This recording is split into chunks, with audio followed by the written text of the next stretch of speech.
get a game reference. I understand that, but it is cool that like it brought up the fact. No, he actually has used Resident Evil in teaching. That's awesome. Daza does games. Said I'm working on a video of top 10 Switch 2 games I've missed. So that could be a topic. What's the one Switch 2 game you wish to have played so far, and why did you miss it? Ooh, that's a very good question, actually.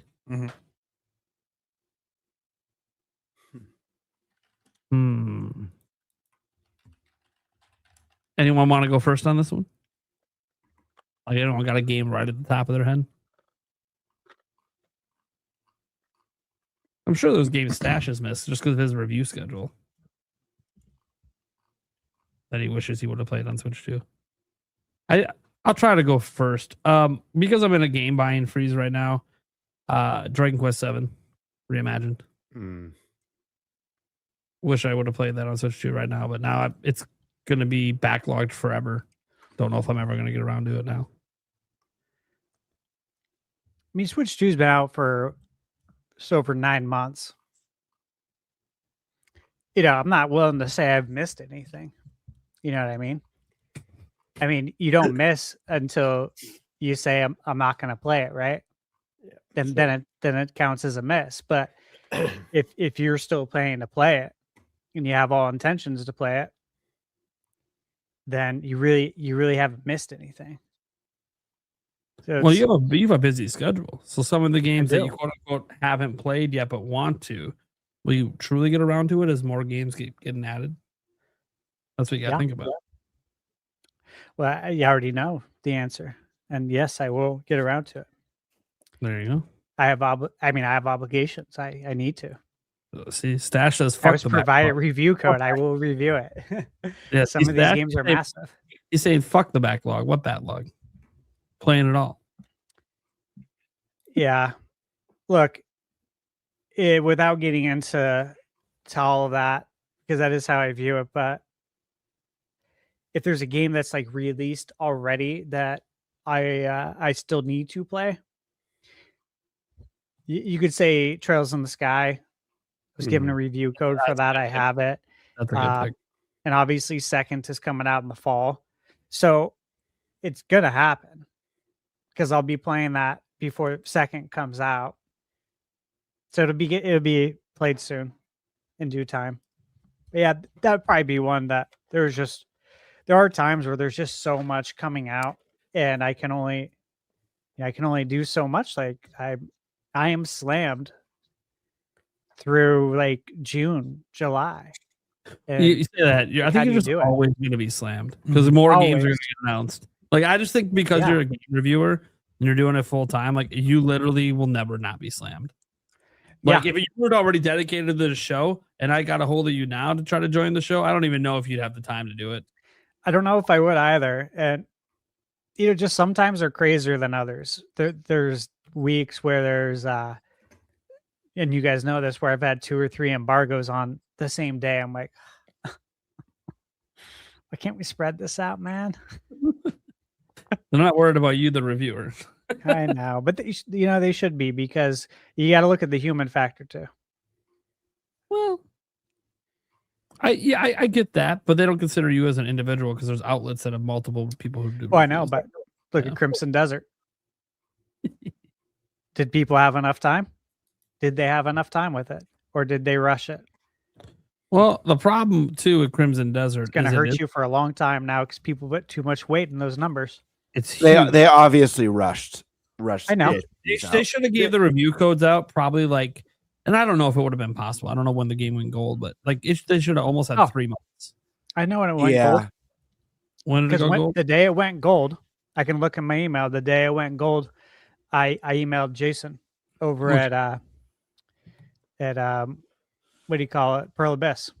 Like, hey, the game's gold. When are we doing review codes? Because I know how massive this game is because we all played it. Obviously, the more time, the better. And it was interesting. The game went gold, but my belief would be that, it's gold as far as they're making the disc now, but it was going to be patched up until the Day one. last minute. And yeah, and so it's gold. They were able to put out a press statement and make sure they continue to get those pre-orders coming in. Vote of confidence by it going gold, but really they were working on it till the very end. And that's why console review codes didn't go out. Yeah, I think it's a game that that needs like 3 months. Yeah. It's not And worth even if it. it's not the only thing you're playing for 3 months, it doesn't have to be. But it's like if you want realistically good reviews where people put in the time, they don't feel like they have to rush through it because it's a game that can't be rushed. Can't. Like a lot of those low review scores, a lot of them are just complaining about the controls and they're so hard to get a hold of. I'm like, yes, as a game reviewer, they're going to be very hard because you're swapping between games. Mm-hmm. And it's a game that requires dedication and time to learn the systems, to put in, to not rush, because rushing is how you fuck yourself in a game that's got this many mechanics. Yeah. You know, people were crazy. Like, oh, look, they got the gliders. Yeah, dude, I didn't know we could do any of that fucking shit till a week ago when they showed it in a video. It's like, that's even more complex mechanics on top. So there's a lot to learn. It's like when you build something, right? Like a piece of furniture from IKEA, say, and you get so far and then you found out that, oh shit, where does this go to? Oh my God, I didn't do this at all. I have to go back and figure out how to do this now. That's how it is with the training though in this game. Like if you skip any trainings and then you don't do something, it's going to come back to bite you and you're going to have a poor experience. You know, we all talked about this, but I was talking to my friend Blake earlier today before the reviews came out. I said, look, Crimson Desert's PR manager has been quite vocal on X about the lack of handholding and how this game isn't meant to do that. They designed it that way on purpose. Said, so when you read and watch reviews, you should be able to discern the reviewers who gave it a bad score because they simply weren't up to the task. Because there's a lot that just aren't going to be up to the task. So it's not just the time thing. It's also the ones that, bro, where's my yellow paint? How am I supposed to know you're supposed to climb? Oh, the yellow paint. But the thing is that was that Assassin's Creed for that one? I can't remember. Well, It's Ubisoft games, I think. That's the handholding stuff. Final Fantasy VII remake. There's a lot that do it, and I think subconsciously we don't notice that because that's what we've been given. And you play the game and you don't think twice about it. But as soon as it's gone, that's when you notice. And that's when people start throwing their hands up, especially game reviewers. You know, we all kind of know the sentiment when it comes to game reviewers. If we're being honest, the sentiment around the hardcore gamers is that they're not very good at games. It's true. I see it all the time in my comments. So yeah, that's why we knew this game was going to be reviewed a certain way, man. Also, IGN updated their thing. They said if they were going to give it a score right now, they'd give it a 6. Yeah, but they're not right now. IGN, I think Spain and India gave it a 6. Sure. A lot of outlets that look. I always notice these trends that happen with these outlets. There's certain ones that review games like this very similar, and they continue to dish out really low scores. They're all the same outlets that keep doing it. And so it was no surprise when I saw the scores. I'm like, oh man, yeah, these guys they're burnt out, man. They're burnt out on gaming. I retire. People are going to lose jobs, man, because you're tired. And you gave the game a bad score because you're tired, or you weren't up to the task. And now these people are going to get laid off. That's actually the big picture of it. Sure. If you think about that, because you weren't up to the task, man. And I'll tell you guys, As of tomorrow, my answer to this question will be Crimson Desert. Yes, I also will not be playing that game for a very long time, or maybe not ever, because of my game buying freeze. Well, there's no Switch 2 version yet, though. I know, but Kiwi Talks is in the chat. He said it's coming, so fair enough. I don't have an answer to this question really, because kind of like Stash said, like we're so early in Switch 2's life cycle. I feel like I've played at least from like the Switch exclusive point, I've played everything. Not all the way through, but I've played everything. Your Mario Karts, your DK Bonanzas, your Kirby Air Riders, your Pokemons, all that good stuff. So if I had to say anything right now, I'd probably there's probably two. Dragon Drive. They're both third party.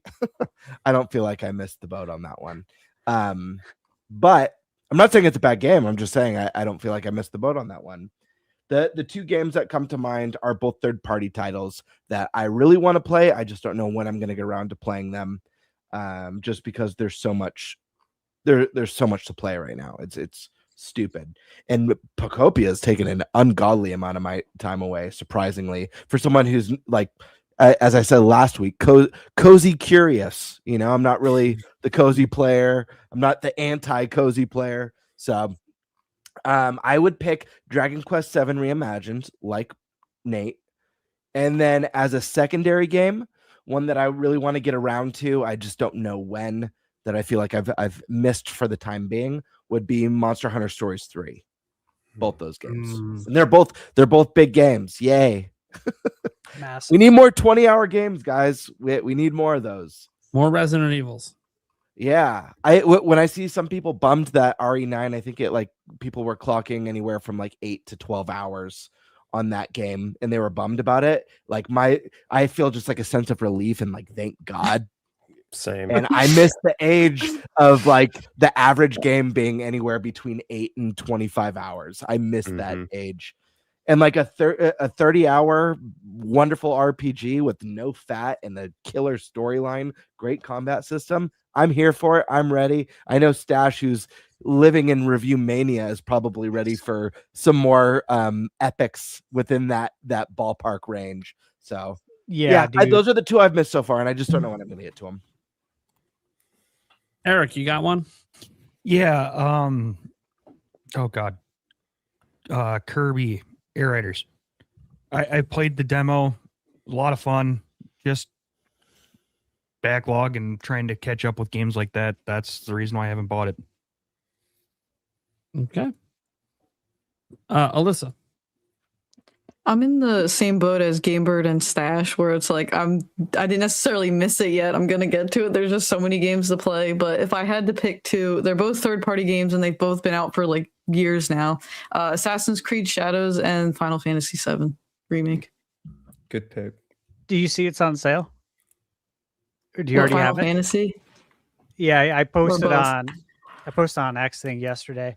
It's on sale on the eShop for like I think $23.99. Oh, okay. I saw it's on sale for $30 on Walmart's website. When I was looking at games real quick, I'm like, what are all the games that are out? Because I know I'm gonna get to them eventually. just trying to look real quick. 30 for the key card, and then 20. I think $23.99 it was. I was like, damn, that is really good. But they need you to buy that, so you are compelled to buy Rebirth here in June, so it makes sense. Yeah. Rebirth does look more interesting to me personally, just because it doesn't look like it takes place in the city as much, or at least, the environments look way more diverse and I don't know. I'm more excited for that one, but I feel like I have to play Final Fantasy. I get them mixed up. Is it Remake is out now and Rebirth is what's coming? Okay, all right. I spent over 200 hours on Rebirth on PS5, and I loved literally every minute of it. Yeah, the gameplay, the characters, the story, the soundtrack is just so the mini games. Don't forget the mini games that a lot of people complained about. Guys, Queen's Blood deserves so good. You know how Gwent exploded and got its own game? Queen's Blood needs that. Am I right? That's the mobile game that Square Enix should be putting out. Absolutely. We would all be playing it. Queen's Blood. Yes. They need it. That's one mini game, right, that I never wanted to end. I was hoping there would be more to it. I mean, it's going to be in part 3. That's been confirmed, which is great. Thank But God. yeah, dude, I literally I remember telling Michaela about it, and she knows too. You know, like she's seen me play mini games like Assassin's Creed Shadows. You know, there's like button pressing mini games. Yeah. Assassin's Creed has always had a lot of these mini games too. I think it was what was it? Valhalla had some sort of dice game. I forget what it was, but it was actually really fun. But man, I was telling her, I was like, babe, I would literally buy a full game if it was just this, which is so weird, but I totally would. It's that good. I want It's that a Final Fantasy VII Rebirth party game. Yeah. I think it would They be could do amazing. They've got They've got the enough. rhythm game in there. They've got the Yeah. tower defense. They've And got then part 3 with snowboarding. Let's throw that in. DLC for the party game. Right. There you go. I'm all in. Good picks though, by the way. I was going to say I'm playing AC Shadows. I'd put in, I think it was 82 hours on PS5. I held on to that review because I'd said it's coming to Switch too, and it did. And then transfer that save over. I've been chipping away at it at night. I don't want to give away my review, but I will say that it's damn good on Switch too. Like I am thoroughly impressed. I'll just leave it at that. Very good. Oh yeah. Okay. Professor, did you give it one? Yeah. So first of all, everybody should play Dragon Quest VII Reimagined. It's really good. So, like I it's really know. good. So but for me, I'm kind of in the same boat as everybody. I haven't really missed anything as far as exclusives are concerned. But one thing that is on my backlog is the DLC for Donkey Kong Bonanza. And I just when I rolled credits on that, I was like, let me take a break. There are other games, let me go. But that I always want to go back. And I was listening to Nintendo music the other day, and the DK Bonanza soundtrack came on. I was like, man, I got to get back in that world. So Emerald Good Isle or soundtrack. whatever may be the reason I go back. Okay. Well, yeah. All right, let's get to our next stuff here. Just we had a quick 5 gifted here from Demonic Brawler around Thunderstash channel. Thank you so much for that. Demonic Brawler also wanted to make sure he congratulated co-host of the year. Gamebird. I don't know. See, I don't know why Stash just went like this. Like he won co-host of the year. Nah, I'm cheersing to him. Oh, okay. Well, no one else cheers him with you.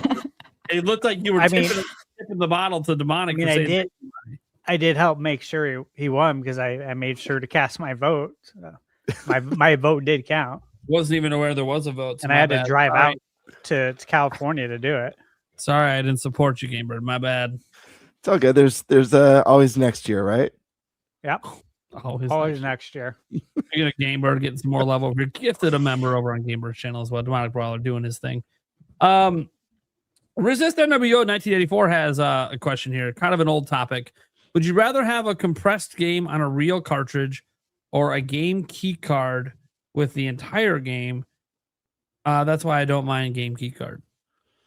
Anyone want to go first on this since I usually go first? Yeah, I'll go. Key card. I don't want the game compressed. Simple answer. There you go. Professor, what do you think? Your eyes getting wide. I get almost all my games digitally, so key card for me. There it is. Look at that. I don't know if Key you guys card because it doesn't matter to me. look at that. You guys realize you're on a podcast. This is why Nintendo loves this show. It's pro key card around here. Except for me, which is why they don't invite me to shit. I don't Also, want my assets compressed. Yeah. I don't want the game being worse because I want it on a cartridge. That'd be a bad move. I have a solution, but I'll wait for my turn. Eric. I just want the game. As long as it works and plays well, I just want the game. Eric, what if they compressed it with AI?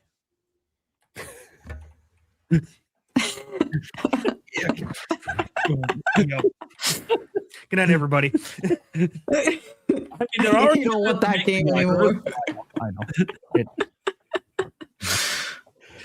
I had to just say something after No, I last know. week. Yeah, I know. Gamebird. Key card. Yeah. I mean, guys, I'm not the tech guy. I wouldn't want to compress game either. It sounds like Nate knows of some sort of workaround that makes it maybe negates that. I have no idea. Just based off the question, I'd say key card. But I don't know. I don't really care. I'd buy digital over either, honestly, at this point. And yeah. So I got two solutions. Real cartridge is my answer, but you don't have to compress. I mean, you should within reason. All games should be compressed within reason. There should always be some form of compression to keep game file sizes. Like, I don't want an uncompressed 300 gigabyte Pokemon game. Like, no, games should have a reasonable amount of compression. Nintendo's been maestros of that for a long time. Where their game file sizes look so stupidly small compared to everyone else because they're just really good at compressing things in their own engines. That said, that's compression without seemingly sacrifice that we're aware of. That's not always true for these AAA games. Sometimes the compression does lead to sacrifices. But I have a solution here. And one of them already exists and is already done frequently. Have it on a real cartridge, but just have like some of the game on it and download the rest. We've been doing that with NBA 2K this entire time on Switch. But just all you gotta do is split it up. Like the multiplayer, make that download. Single player, put it on the cartridge. That's solution number one. And literally games already do that and have been doing that this entire time on Switch. That's solution number one. Because that already exists and is being used. We haven't seen it really on Switch 2 yet. They're just all opting for key cards. But it's still a solution that was used on Switch 1 and has been used on other like disc games on other platforms. So It's a bad solution. I mean, it's the best of both worlds. If you can get a No. playable portion of the game on cartridge and then we'll say multiplayer's download. No, How? If I don't need internet to play single player, how is that a bad thing? because you have to pay more for the cartridge. Why would I be paying more? They be paying more. No, you would. Why would I? The prices Games on cartridge cost more money. That's not been the case here in the United States. Yes, it has. What game's cheaper for the 82. consumer? Who? 82 is more expensive on cart. That's one. There's a That's the ton. indie. I could literally go to Best Buy's website right now. Tell me a AAA game. I follow all of it. You Tell me a should know AAA this. game at launch. I'm talking about at launch. I'm not talking about discounts over time. Yeah, at launch 82. But yeah, there's plenty. Find me one AAA game that You launched. gotta on remember, Switch that had a price. we talked about this though on the podcast. We know this. It's more money for the cartridge. They Yes, charge more we did. money. But we didn't have that. That hurts the people selling the game. AAA's haven't changed the price because of it. You're talking about an indie studio. AAAs are putting it out on keycard anyways. Not all of them. Cyberpunk. Yeah, that's one. Again. You understand it costs more money though. They pass that on to the consumer. So if you give me it on cartridge and it's all on there, great. Okay. Solution. But if it's only Okay. half, Hold on. Solution. I'm still paying for the If it's cartridge. not on cartridge and it's only digital, then the digital should be cheaper. The key card should be cheaper than a physical game. Yeah, but But you it's know we're not. not going to do that. I know. So why does this matter? The price doesn't change regardless if it's physical or key card. So why does it matter? Unless it's indie. Indie studios are different. Obviously, they don't have the ability to eat some of these losses like AAA's can. Well, yeah, there's a major reason. If I have the choice of getting a game on cartridge and half of it's on there and the other half I have to download and it's $50. Or the other option is I can buy that game on key card and it's $30. I would buy the game on key card. I don't care if half the game's on there. That's stupid. Sorry. But I don't want half the game. What's the point of that? Why would I pay $20 more for half of a game? Because some people don't care about the multiplayer aspect and only play single player, and they don't necessarily have good internet, and some people have data caps. Oh, that's bullshit. Well, it's not bullshit. Ask the country of Australia. Everyone there has data caps. This is like entire countries that don't have the access to internet we do in America. I just mean, dude, spend more. Why would you spend $20 more to have half of a game on there? So you can actually play it because your data caps and can't download it. Nah. See, this is what happens, guys. We live in America. We're very entitled with our internet access. Huge chunks of first world countries do not have uncapped internet. And they hate digital because they can't download everything. One game eats up their entire month's worth of bandwidth. It's insane. Now, I'm not saying every internet provider is that way in every country. There's obviously always internet providers that will eventually offer the uncapped. There are plenty that do. Even in the United States, there are a lot of people that get their internet through the cell phone companies have caps on it. Not all of them. I know some have unlimited plans, but some don't because not everyone's got the money to pay for the unlimited. Also, some people just don't have options. Out where I live, there's very limited options, but at least it is uncapped for the option we do have. That said, that was solution one. And I said it's a solution that's already been used and been being used for a decade. Like it already exists. People are already doing it. So it's already something that exists. Here's the other solution. I don't think Thunderstash agreed with you. He didn't agree with me, but it doesn't matter. It exists. We already know he chose key cards. He's the opposite. So did you. So did everyone. I'm the only one going physical here. I said I don't know enough about. I already said I don't know enough about it. I just took a pick. You just had a poor solution. That's all. It's a solution that's already being used, Stash.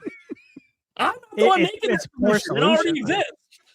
But it already poor solution.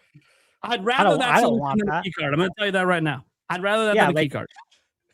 Yeah, I'd rather buy a key card than buy a cartridge for more money. Here's another reason.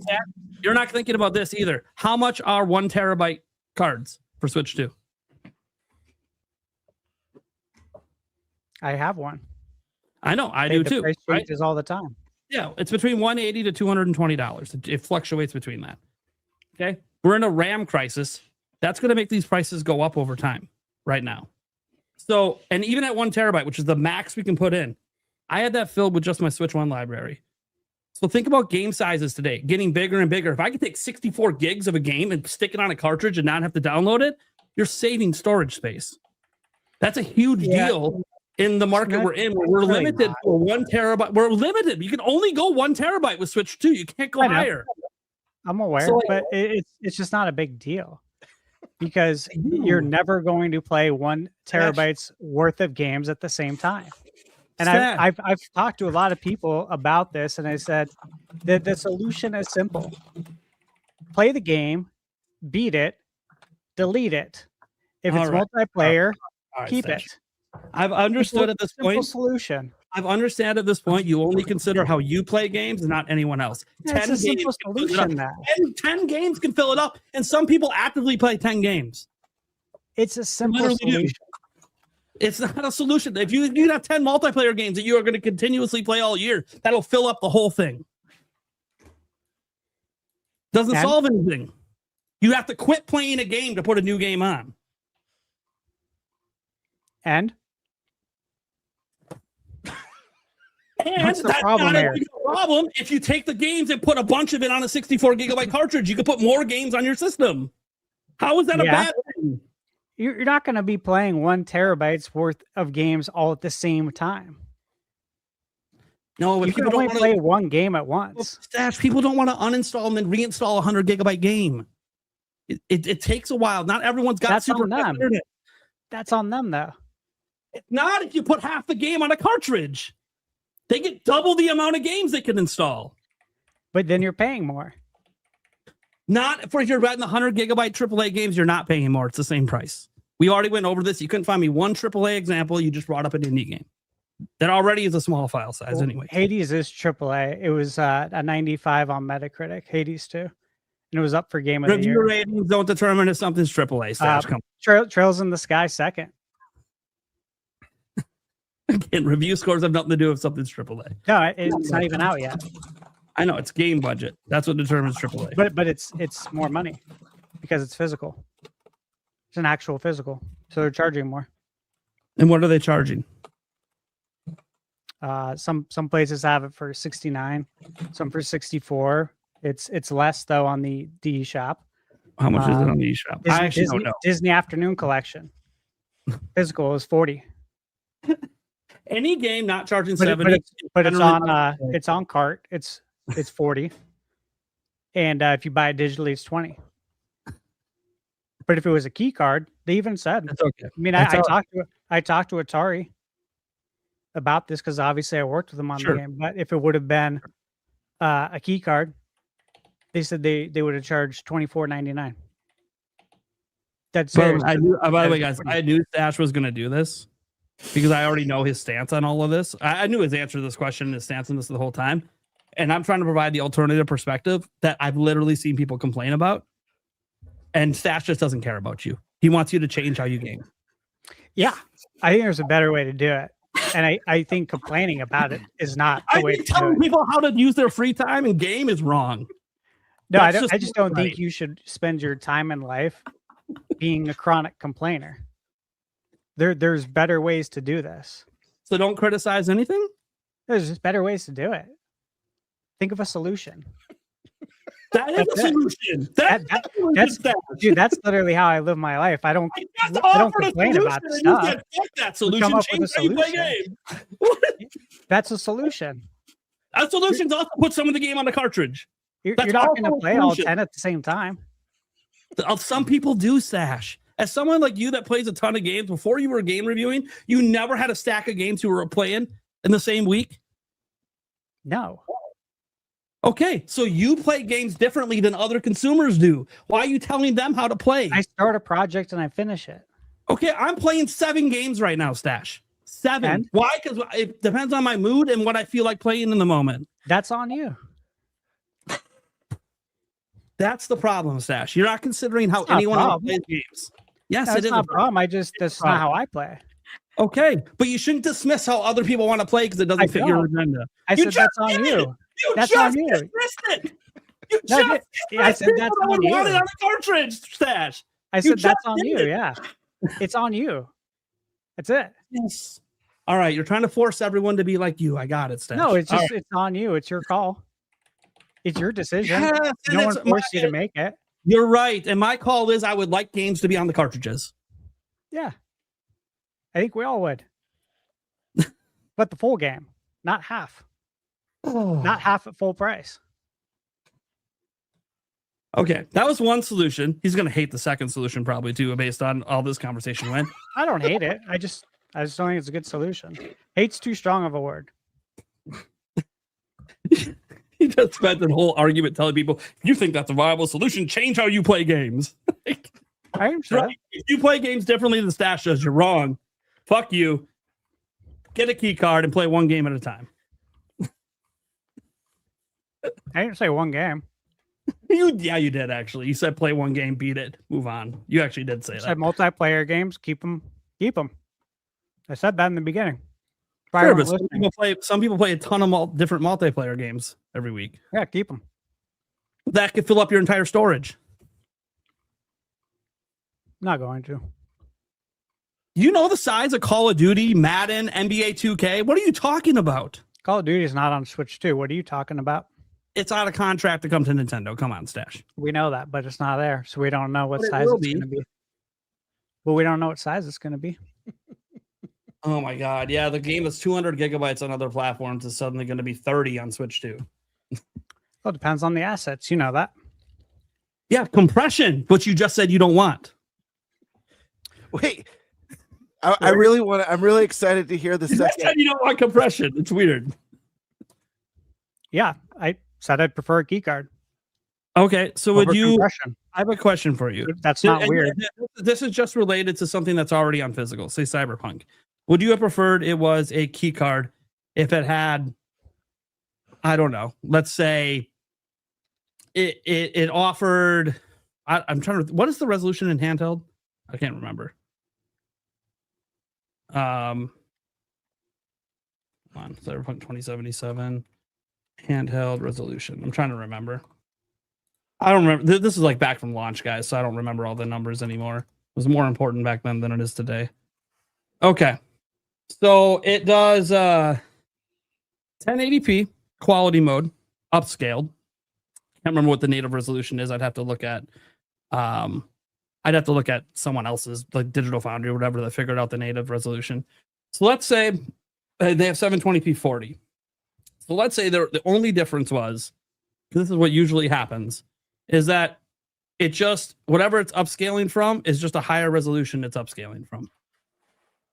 Would that be worth taking it off a 64 gigabyte cartridge and giving you a 100 gigabyte download? The resolution changing? Yeah, just the resolution it's upscaling from, because it's still going to be below native. Because it's actually what resolution it's upscaling from. Well, that's what compression does. I've been very clear on that.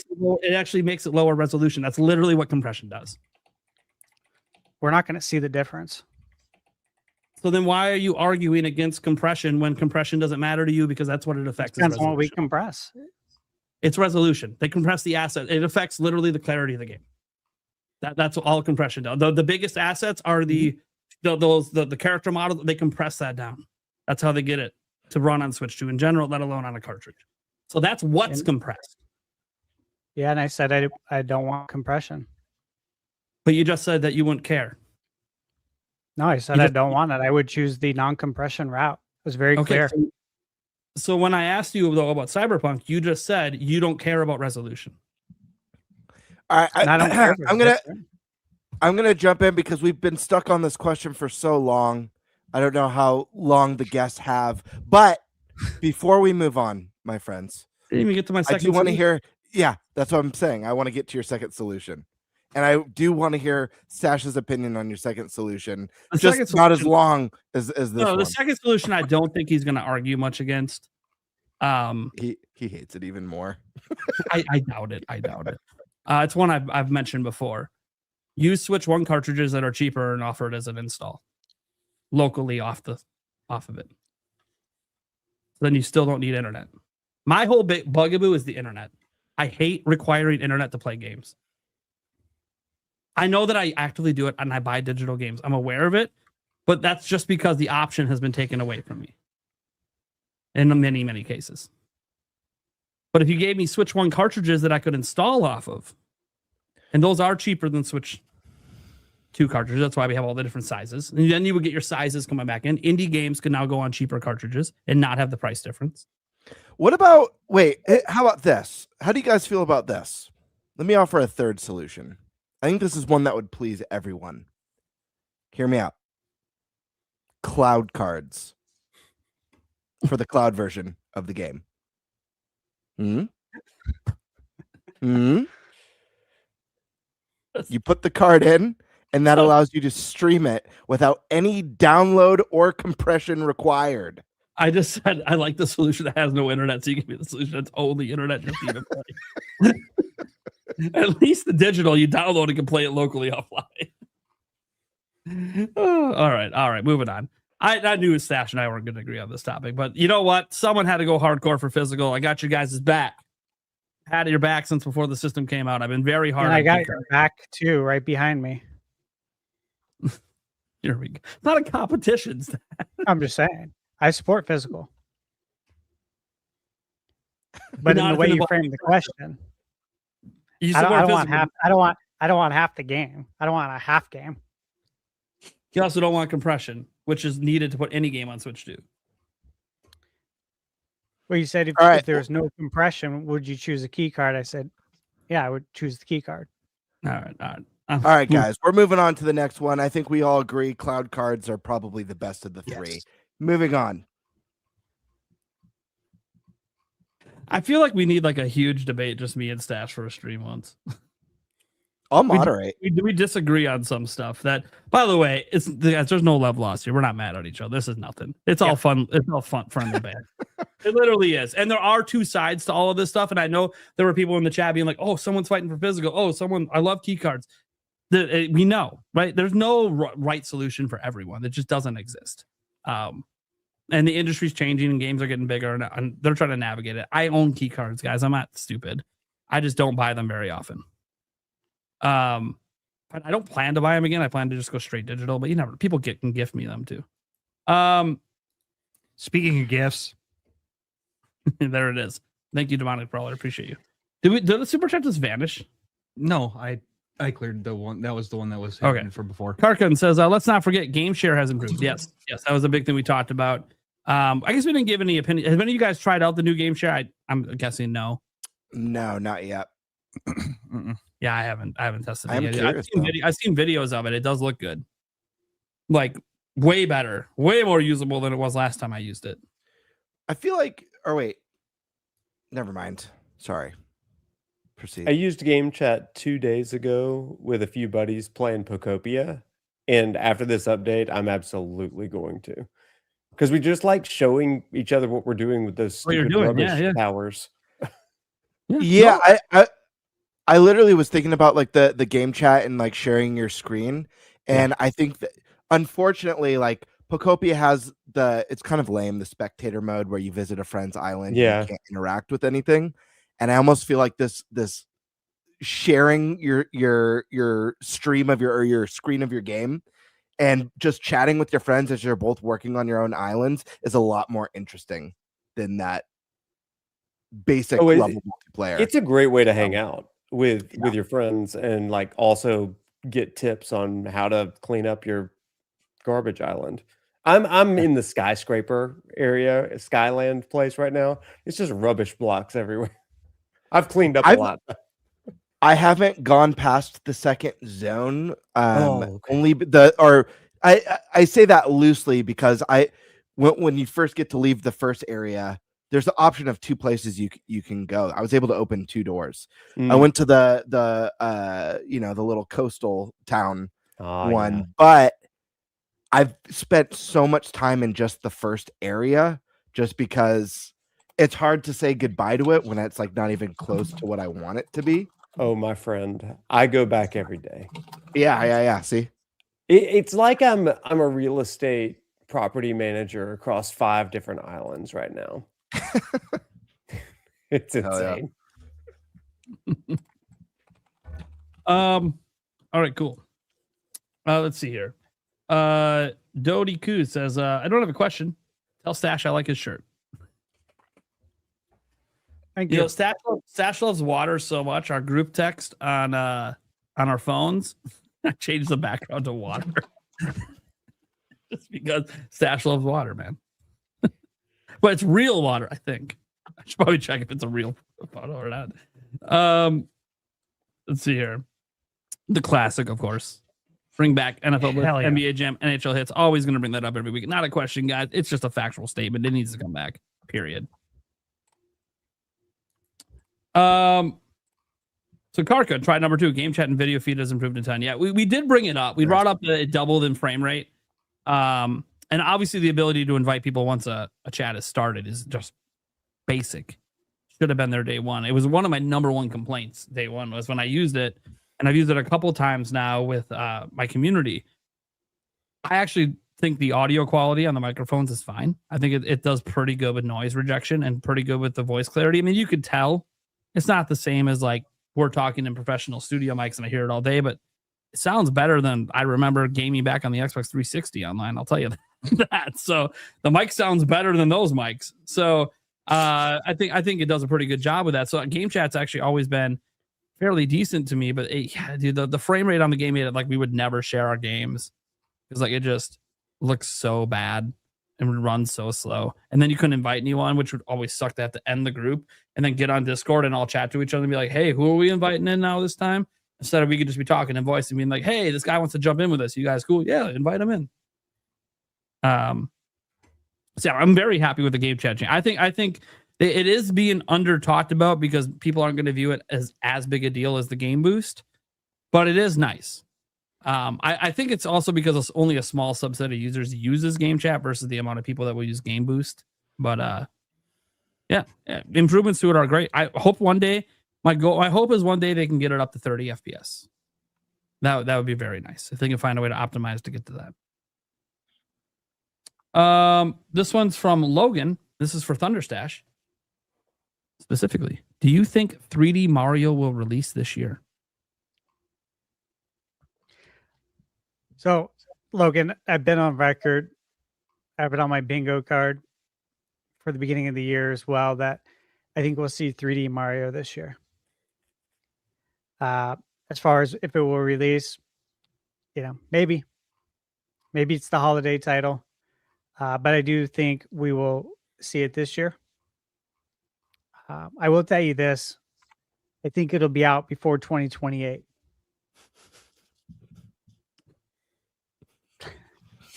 Me too. The fun thing about me and Stash, if we ever did like a straight debate stream, would be like, I don't actually know what we disagree on until the topic comes up. So it almost had to be another Q&A format where people bring up topics I didn't know we disagreed on. Anyways, maybe a time when it's just the core four. That'd be fun. Because Game Bird will moderate and Eric will just laugh. Or he'll just call me a dumbass because I am the big dumbass on the show. So example. I have another prediction wrong to add to my mountain of wrong predictions. And it's because I know to me what the game would be. I went with my heart, not with my head. I predicted Crimson Desert to get a 94 because it probably will be a 94 for me. But we should do you know what we should do sometime? I do think the Q&A, like doing Q&As is fun. I think a debate could be fun. I think hot takes could be really fun too. Maybe everyone on the panel submits a hot take, but we also take hot take opinions from the audience as well. I like that. And we could do sounds like everything why. That just sounds like my existence. That's awesome. Then just say stuff. Is a hot take. Just talk about games. Everything's a hot take. I've got a ton of hot takes. So example. You brought it up just for fun. Let's go around the room before we get to the next question. Everyone give one hot take, no other commentary on it. Just one hot take.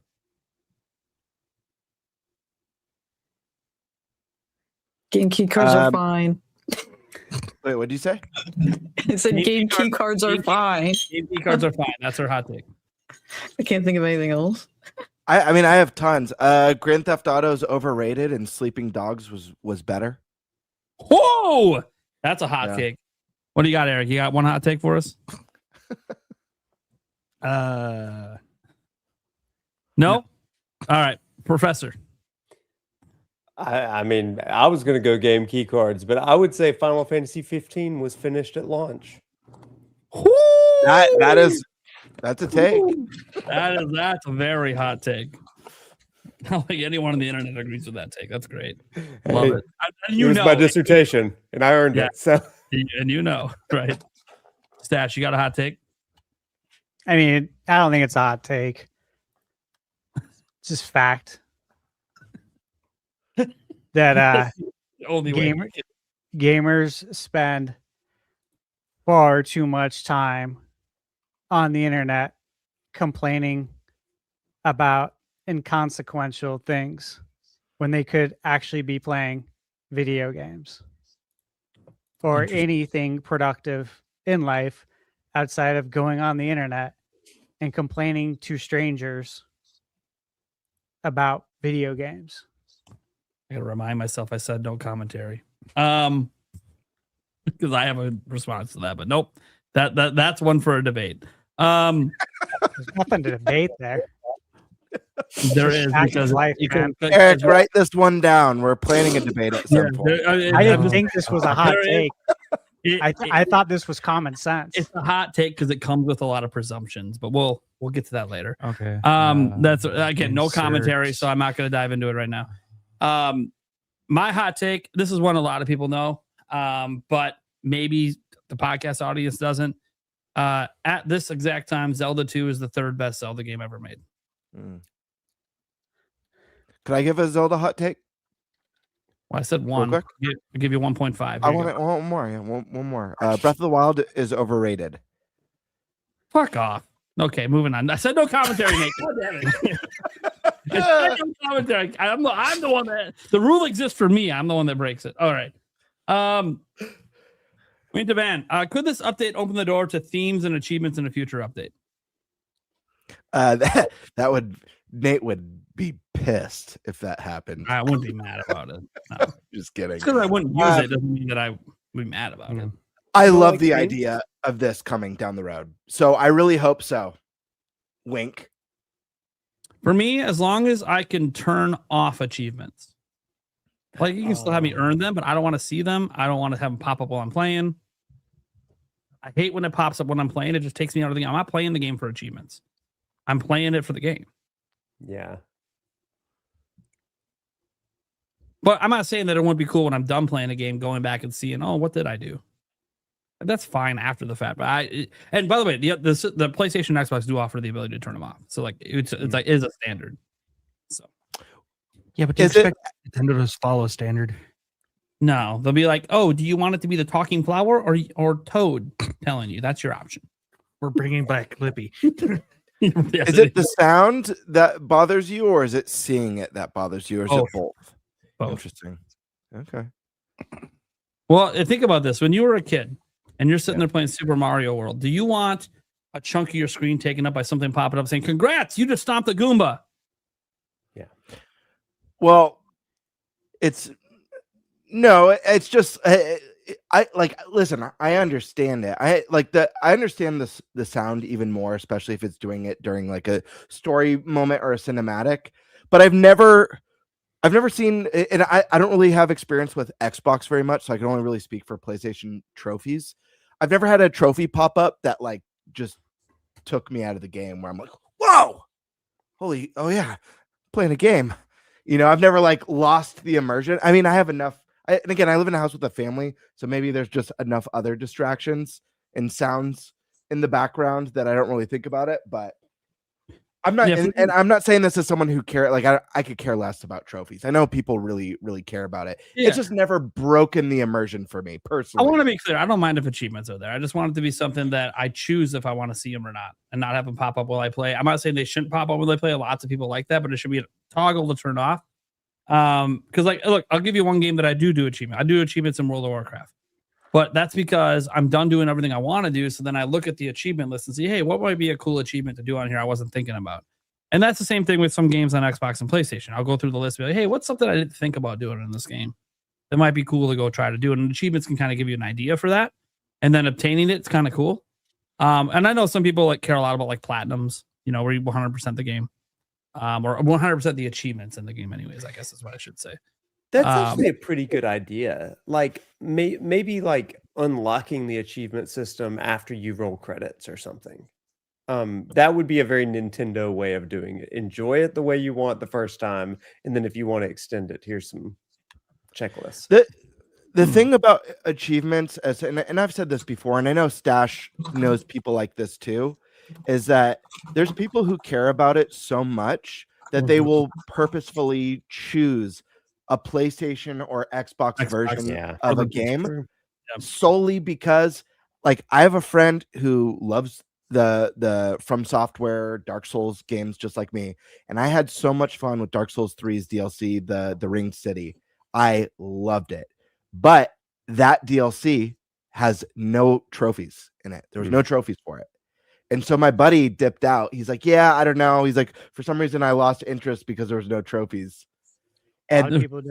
yeah, and like I might not be able to necessarily wrap my head around that, but the fact of the matter is that there's so many people that do. It's only going to help having it there because I think some people some people I think what trophies do, and this is just, you know, I don't understand, like there's a corporate side to it where it's actually like kind of a data collection thing. But for the end user, it's kind of like social media. It's about trying to give you that dopamine hit. Yep. And if you don't get that constant dopamine hit, it makes you not want to continue playing. It's just not why I play games. So that's why I'll never get it, because I never played a game because it has achievements. You know, I'm playing crying out loud, right? There is no achievements for most of the games. People also really like the carrot on the stick stuff in gaming as well. Yeah. And I don't know if, again, I'm not as familiar with like the achievement side on Xbox, so I don't know if there's an equivalent, but PlayStation obviously has the platinum. It's usually, if you get every trophy or if, you hit some goal, it's like the big end all be all carrot on the stick. And people like that. And I think the one positive, even as someone who doesn't really care about it, is if there are systems or mechanics, regardless of how you feel about it, that keep people in your worlds and your games longer. Like, for example, if Switch 2 had an achievement system and there was a bunch of great like open world achievements with like some sort of a platinum star that what do they call them, stars or whatever, Nintendo bursts or stamps or whatever. But if there's like an ultimate star and an ultimate stamp for completing everything, people would have a lot more engagement in that open world of Mario Kart. I don't know. I'm just saying it keeps people in your worlds for longer. It keeps people trying things that they wouldn't normally try, gets people playing on difficulties that they might not normally try. Brings out competitive people too. Yeah, it's me wishing and hoping for achievements on a Nintendo platform has nothing to do with my own personal interests. It only has to do with like, what are ways that I think Nintendo could reach a wider audience and improve the love for the platform. And I think both achievements and themes are answers to that. Because again, I like themes. I do like themes. I would love to be able to personalize, whether it's with an awesome sound effects, Zelda sound effects as I go between the different menu icons or switch between games, or Mario sound effects, or a jingle at boot up, or a theme song that plays in the background with a cool backdrop, that sort of stuff. Like, I like that, but you don't like that, Nate, or you don't care about that, Nate, at the very least. But I think you understand the fact that like there's a lot of people who would be really interested in that, whether or not they're free, whether or not they sell them for $1.99. People do it on their Android phones all the time. And I really love the idea of Nintendo doing something unique with achievements or trophies. And we've gotten this before on PlayStation. When Persona 5 came out on PS4, if you platinumed the game, you got a PS4 theme with the background and music and sound effects and all that stuff. That's really cool. I love the idea of hitting milestones and actually rewarding you. Maybe whether it's in-game rewards or just a console-based reward like that. Really cool to me. But I don't know. Those are my thoughts. I think what's interesting is I'm not opposed to this. I want to be very clear about that. I'm cool if achievements and themes come. It doesn't matter if I care about it. I recognize it. And you guys see this on my channel and even on the podcast. Like, I'm all about what people want, even if it's not something I care that much about. Like even like the physical option I was arguing against Stasha for. It's like, well, it's because they get dismissed so quickly by people, and I see that, and it's like, well, no, they have a point for what they're saying, so I'm going to defend that point. Even though personally, I obviously buy digital games. I have key cards on my shelf. I don't plan to buy many key cards. I'm not a huge supporter of them. I've never liked them, but it's not like it's going to prevent me from playing the game. I'll never not play a game because I have to buy a key card to play it. But I can understand the perspective of the physical, so I can make the argument. The thing about this is I've been jaded on achievements for a long time, and it's the internet's fault for the most part, a few in real life encounters as well. And because, as it's like Stashes, achievements bring out competitiveness, right? Well, I think competitiveness is great, especially when you have two friends racing for achievements or trying to get bragging rights over. I think that's cool, right? Like, I've definitely done that with achievements on Xbox before. I've tried to race with Eric and be like, oh man, did you get the trophy here? Did you get this achievement? Did you get this gamer score on this game? Blah, blah, blah. But my problem is the general public and people on the internet. Anytime you talk about video games, the first thing they say to me is, yeah, show me your gamer score profile. Now, I don't have to care about that, but it's like, no, I don't like being judged off how many achievements I have, because it's not why I play. Now, it's obviously why they play, because they're the one challenging me on it. So you can see if I beat a game or not. I don't care about that. I don't care if I chased every achievement in a game or played it on the hardest difficulty. But if you see that, which I've had people look at like my Xbox profile, but oh yeah, you beat that game, but you did it on standard mode. Everyone knows you got to play that on the hardest difficulty, otherwise it's not a challenge. I'm like, okay, and I had a fantastic time. I say just who cares what anyone else thinks. Play I games know. that you That's wanna what I play say them. too. If Yeah. I play a game on Don't easy have mode, it, who cares? I chose to play it on easy. but Yeah, don't sure. have this debate in the first place. Well, Spend less time online, more time playing. Less time talking to stranger on internet it's not that easy when my life who's depends impolite. on this. My life depends on the conversations. On the Well, internet. yeah, but not debating with people about stupid shit. Actually, 'Cause that the debate is leads to the entertainment on my live streams, which lead to me making more money. So actually, it does. well, like on Twitter, debating with people. Oh yeah, back on and Twitter. forth. Twitter, yeah. No, the I only mean, that's thing where on I see Twitter, it. yeah, the Pops only up thing in on my feed Twitter, all the time. I only go back and forth with people when they're just factually wrong, and I'm just laughing the whole time. It's just entertaining. It's taking me a few seconds. It's Much of nothing, the but world's factually wrong, though. You spend a it lot of happens time like that. doing that. Yeah, I know, but it's entertaining to me. I will admit, I get a smile out of it. But and technically, I guess I make money on X now, guys. I went from 20 to 70 a month. You know, I can almost buy a game. Just need enough for taxes. Anyway, I gotta pay taxes on it, so I still can't buy a game off it. But whatever. Twitter's a weird place. You can waste a lot of time there doing a lot of stupid shit. That's true of any social media platform, though. I stay interactive on there. You guys know I like to interact with the community. I think it brings us closer together. I just want to say one last thing for that question for this question. Yeah. Take a game like Tears of the Kingdom that's designed around the ultimate creativity of the player, and just imagine some of the achievements that team could have come up with that don't have defined solutions to achieve them. I haven't messed with the Switch 2 update much, but didn't they add achievements through the app? Yes. Yeah, and I'm not sure like the degree of that, but like I'm thinking at like built-in like Switch 2 achievements. Yeah, I know. Some of the creative stuff, like my number one complaint is that the achievements are on the app and not on the Switch. Yeah. Launch a Korok with a carrot, 3,000 feet from Elden Mountain. All I need is the big dog with shorts on. I'll go for that. Don't ask me what that achievement's for. Don't ask me. That's Nintendo. But oh my, here we go, Eric. You guys can't hear what he says. He's commenting off camera. Demonic Brawler, I appreciate Nintendo continuing to improve on features on Switch 2. I hope handheld boost helps with system sales. But I play in dock mode only. Yeah, for dock mode, that update doesn't matter much. Game chat still might matter. If you like putting notes on your friends, which sometimes I do, like, because some of the people on my friends list, guys, and some of you guys know this, are just members on my channel because it's one of the perks you get. Even though technically I can't friend everyone. Thankfully, not everyone friends me, so it's not a problem. But sometimes I have to put notes because like their username on Switch 2 does not match their username they use on my channel, so I don't know who the hell it is. So the notes feature actually kind of helps for that. I did that for one person. Thank you, by the way, to people like Tall Show, where your username's like just the same across the board, so I don't have to worry about it. But not everyone does that, and I get it. I got different, like when I play World of Warcraft, my username's usually Errol, and I don't use that anywhere else.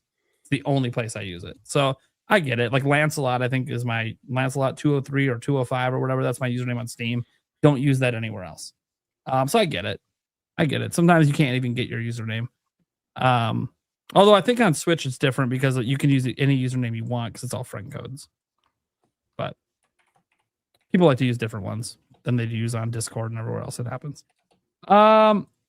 H-Mom, is Resident Evil season? Oh, it's Resident Evil season. Yes. Professor Noctis could totally pull off a sick Wesker cosplay. Also, you guys think RE9 will make it to the GOTY final? First off, what's your thoughts on the Wesker cosplay? Weirdly enough, this is not the first time somebody's told me to cosplay as Wesker. But, class is in session, maybe. I'll walk into class dressed like Wesker. They're going to be like, first of all, who are you? Second of all, I don't even know. If anyone does recognize you, be like, bonus points today. A for participation today. Extra credit. Extra credit. Nice. Also, it says, do you think Resident Evil 9 will make it into the GOTY finals? So basically, will it be nominated for a GOTY at Jeff Keighley's awards? Everyone's nodding their head. For the audio people, everyone seems to be saying yes. Yes, and DLC will be coming. Yeah. I find it an interesting conversation. I think it will because it's the highest rated one since what, 4? Mhm. I believe. Because that was like a 94, I think, or a 95, and this one's 89. And some people think it's better than 4. There's always going to be debates back and forth. There was less reviews back then. I think that it probably will, but it brings up an interesting counter question. You guys think Pocopia will be nominated for GOTY? Because it's the same rating. Absolutely, I do. Okay. I mean, it should, but I mean, if Resident Evil is, why wouldn't Pocopia be nominated? I'll say this. Last year, Trails in the Sky first chapter has a 90 score. Yeah. And it Yeah. wasn't nominated. Not only was it not nominated for Game of the Year, it was also wasn't nominated for Best RPG. It's bullshit. And it was higher than half. Yeah, it was bullshit. Higher rated than half the games there. It was total, dude. Everyone knew that was bullshit. It's an RPG fan. Another one that missed out, and obviously one fan favorite. I've talked about this a lot. Three Houses, Fire Emblem Three Houses. So while I do think it should be there, and it probably will, I wouldn't be surprised if it didn't. Like, I wouldn't be like, what the heck? Why is that not there? I could just see it not being there. If it goes on and sells like 10 million this year and is outselling Resident Evil, I'd be like, what are we doing? You're ignoring even a popular game now. See, popular. It's not even just high rated. It's popular. But well, obviously, guys, this depends on what else happens. Obviously, Crimson Desert is not going to be nominated. Everyone assumes GTA 6 is probably going to run away with it if it actually releases this year. And it's just like, what else is coming out this year that could end up? Well, I think that's the thing. Like, everybody, all the devs are kind of concerned about GTA 6 eating their lunch, right? And so I think that there's been a lot of repositioning of game releases this year, and Pocopia has kind of slipped in. Nobody expected it to be this big, or this good. I'm unlike whoever said it earlier. I'm not cozy curious. I'm pretty anti-cozy, and it's won me over. I'm not even a Pokemon fan, and like, I love this game. Listen, buy the game. Just if I can get people to start saying, we've got one. It's the first person I've heard say it, because I've been using this term for 2 weeks now. If I could get people to start using the term cozy curious on their podcasts, I will die a happy man. I'll do it. I'll tell you this right now. Yeah, use it in your classroom. I will. If I ever here today is cozy curious, my friends. It's a double cave. One, because it's a game I just know I'm not gonna like, and then two, I'm on a game buying freeze. And if I somehow cave and buy Pocopia and enjoy even a minute 10 minutes with the game, have even 10 minutes of fun, I will use the term cozy curious. Nate, I'm skeptical of this title for you, and it's only for three reasons. One, the reasons I don't like the game. Yeah. One, you don't generally like cozy games. You didn't even like Dragon Quest Builders, which I feel like is a cozy game for people who don't like cozy games because it has combat in it. Second, you're not a big Pokemon fan. You know, you're pokey curious. You know, you try out Pokemon games, but you're not a true Pokemon fan. You're not hardcore. Three, as much as I love Pocopia, that first hour does have a lot of expedition, and it's very slow to kind of introduce you to the world and the mechanics and the abilities. Feel like you've got to get through that first hour to feel, because even me, like, as someone who's cozy curious, like, I was like, I don't know, like, I love the Pokemon side of it because I'm a big Pokemon fan, but maybe this one's not for me because it's not going to have the combat like Fantasy Life or Dragon Quest Builders did. And you know, within 2 hours, I was like, I don't know, I think I'm hooked. I think it sunk its talons into me. But you know, I was thinking about those Pokemon. Charmander looks at you though, like it just melts you. Like, I only know like 3 Pokemon. I've only ever played Let's Go Pikachu and Pokemon Go, and I was like, Squirtle. I know him, and I want to. I'm a Squirtle. I'm a Squirtle guy. Yeah, you like to do that. I got all 3 starters living in my mansion in the grasslands. With me. Yeah. Well, here's the thing too. Like, it's funny because I'm not like a huge Pokemon fan, yet I bought every single Pokemon game on Switch except for Sword and Shield. And the only reason I didn't buy that is I got to play it in person at E3 to know I wouldn't like it. Oh. And Brilliant Diamond, to be fair, the only reason I own it is because of the chat. They forced me to play it and beat it on stream. And then people got mad at me because like 3/4 of the way through, I was so frustrated because I already didn't like the original releases, and I really don't like these remaster remakes, whatever they call it. I'm like, this game is so trash. What are we doing? This is a terrible remake and remaster. They didn't improve jack shit about anything I didn't like about the original. This is just bad. Dude, one person got so like, man, he really hates this. We got to make this easy. He came and traded me a bunch of level 100s to just smash my way through the end of it. And people in the chat were like, this is cheating. I'm like, is it not part of the game? Can you not trade with friends? Sorry, but I am not going to. Yeah, I'm not going to be mad about it. I'm just gonna do my thing. But no, yeah, I don't know if I'm gonna like it or not. Speaking, yeah, Resident Evil 9 is probably gonna get nominated. I think we're all kind of in agreement on that. Yeah, but we'll see. Only what we feel the version with DLSS. It'd be interesting to revisit this in October, before they get announced. And just see because we'll have a grander landscape of all the games that came out besides GTA at that point that will probably be nominated. This is my one of my big problems with GTA this year. I feel like in a way GTA is kind of ruining 2026 a little bit. And I'm not saying that because I said earlier as one of my hot takes is that Grand Theft Auto is overrated. I'm saying that because everyone is like, the alarm has been sounded. We have so many games now that are 2026, but no concrete release date. And everyone's waiting on the sidelines to see when Grand Theft Auto drops. And it's affecting how I think, even with Fantasy Critic. We might talk about that later. But yeah, I feel like everyone is at the mercy of Grand Theft Auto right now. Maybe not necessarily like Nintendo first party, like big stuff like Mario or Pokemon or anything like that. But the majority of the industry is kind of like on the sidelines. Like, do we give a release date? Like, do we not? When's Grand Theft Auto coming? Is that going to get delayed? So, I don't know. Pokemon fan loves the popcorn bucket. Want to hold it up again? I'll put you full screen quick. Absolutely. We got the beautiful Littlefoot from Land Before Time. He's nice and textured. Opens here. Let me see. Yeah, that's where the popcorn goes. Oh, look at that. You see, it goes all the way back to the ass. But I don't want to put popcorn in it. Is that dumb? Is that lame of me? I just want to put it on one of my shelves over here as a nice collectible. I want to put popcorn in it unless they're forced to at the theater. The thought of mints.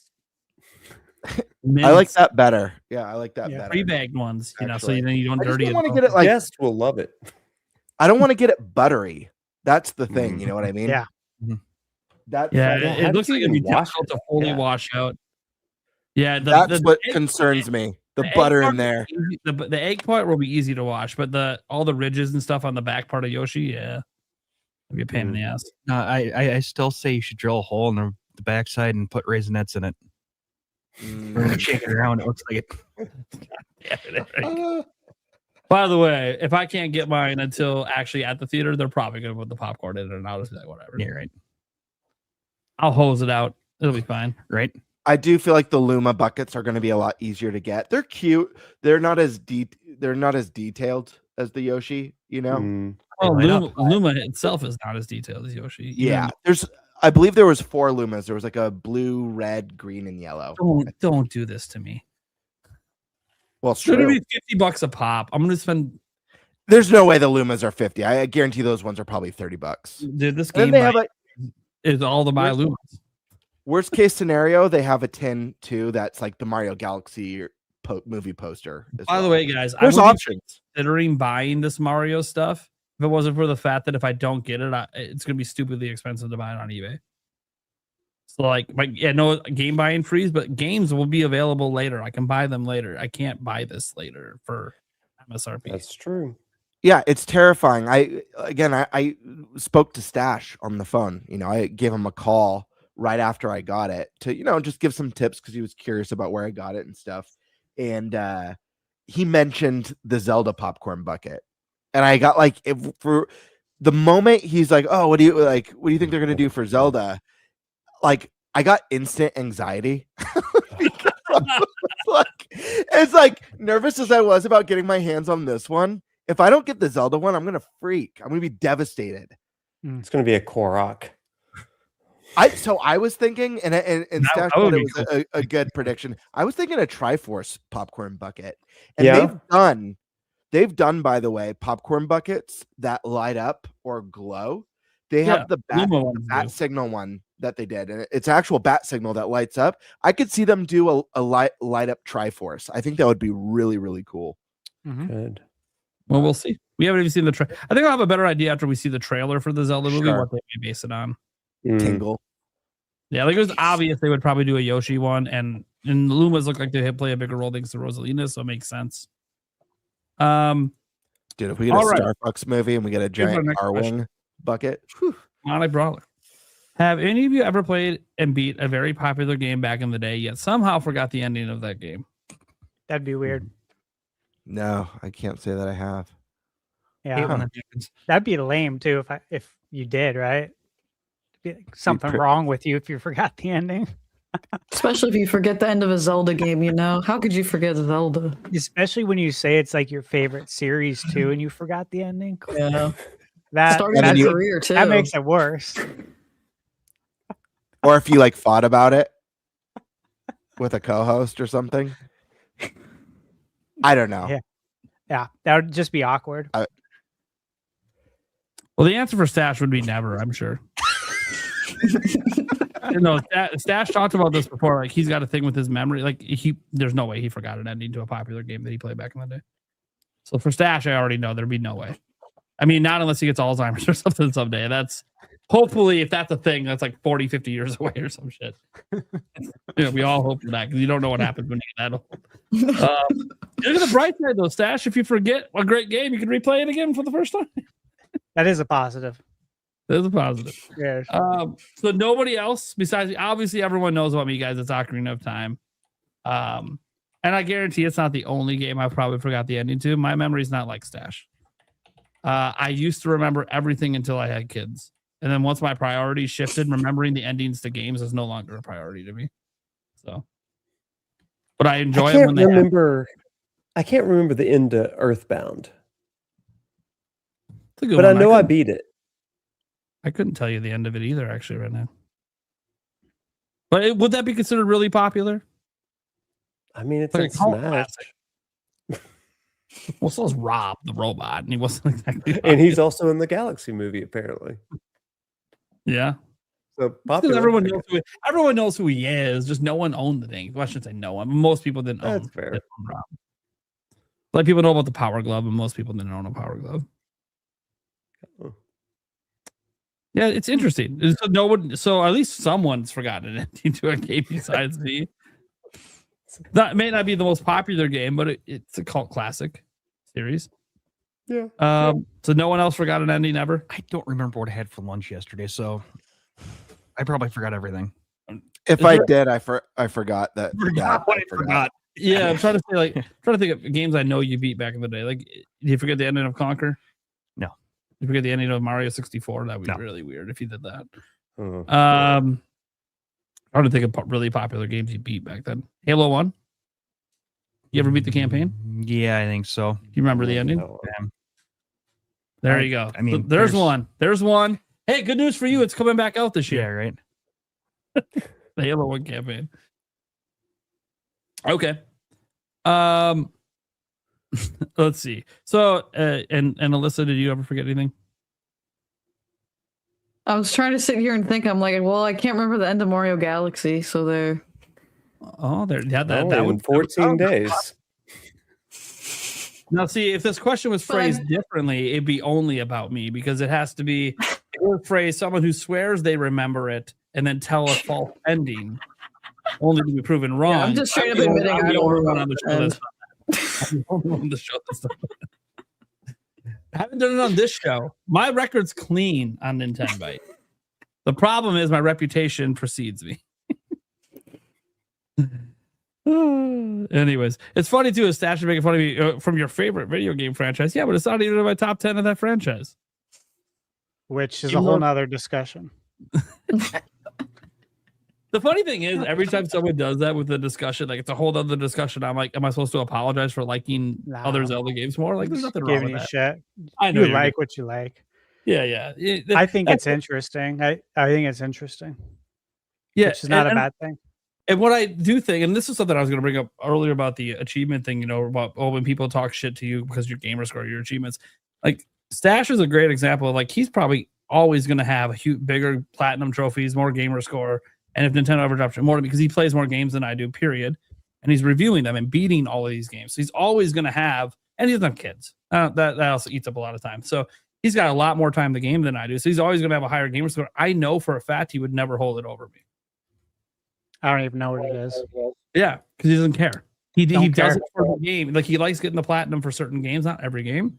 If I love But the that's game, because he loves the game. It's not because he's trying to increase his score. that's how you know you 100% it, especially when they don't have a percentage when you start the game. There's many games that don't. Most don't. That is one way to ensure you see everything the developers wanted you to Intended. see. That's what I like. And that's one about thing. it. Breath of the Wild guys had 100% thing in the game. I did end up like I didn't care about it till after I beat the game. But once I beat it, I was like, oh, what do I need to do to get 100%? So yes, I did get the golden shit, which to me is about how much an achievement's worth. It's nothing. It means nothing. Like people may, oh, you got the golden shit. I'm like, what would you like, an achievement instead? It's the same fucking thing. It's nothing. But it is a thing in your inventory that you can brag to your friends. I mean, it would feel more special if you could show them it. You know what I mean? It'd be more special. When it goes to your profile and they see it. Yeah. If you could like put it as your profile picture and you only got it because you got the golden shit. That's what I'm saying. Reward us. Yeah. If you give me a profile photo for it, I'll take that. Yeah. I'll take that. Nintendo could do this better than anybody, especially because they could tie it to NSO, which we've talked about.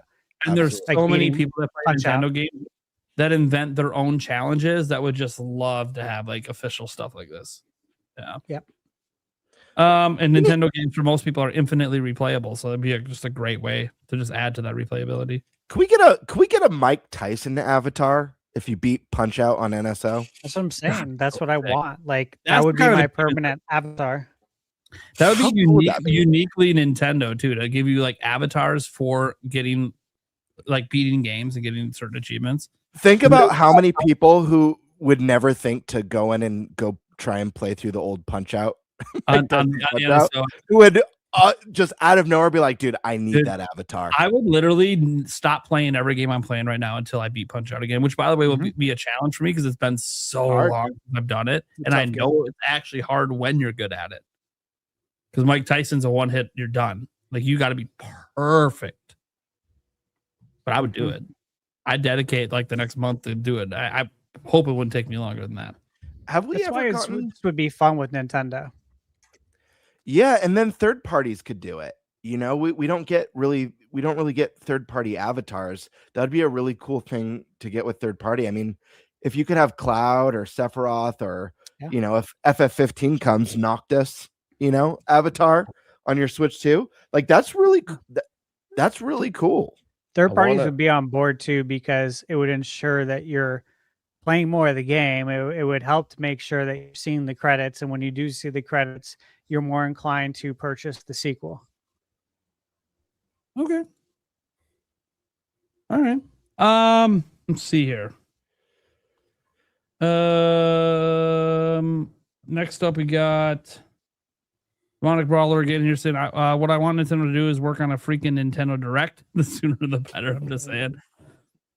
You look. I know a lot of Nintendo fans want Nintendo Directs, right?